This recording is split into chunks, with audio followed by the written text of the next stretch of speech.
I eventually came back here in December of 2003 and then went to the desert, to Iraq.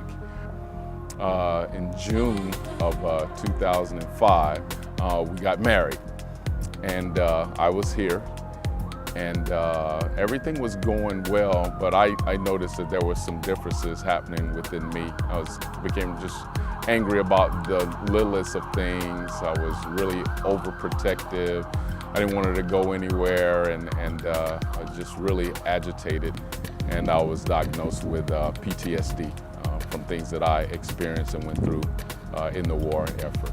I just didn't know how to work through that, and it just caused a lot of issues with our relationship.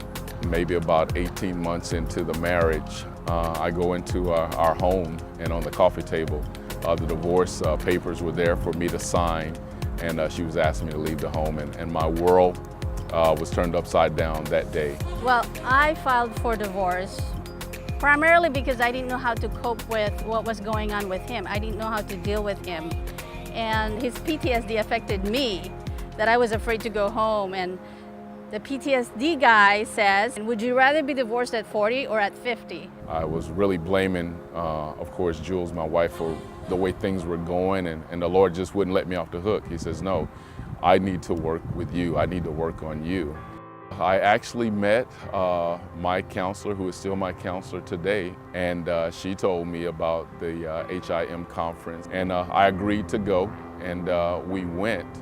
And there was a martial artist that was there that particular day, and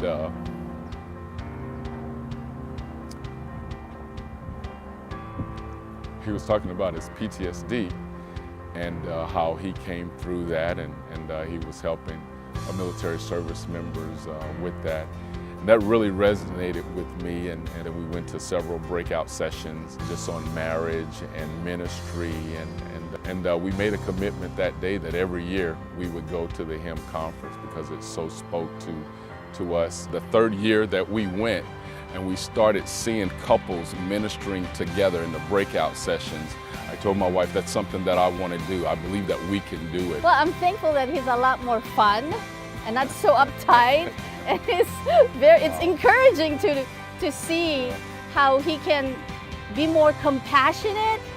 There was things about ministry that we started doing together that inspired us to keep going and living for the Lord, not just for ourselves individually, but together walking in what God called us to do. Since that day, we've been married for 12 years now, and things are really well. And of course, we spat like any other normal couples, but those times, the bad times have passed, and we're moving forward. Yeah.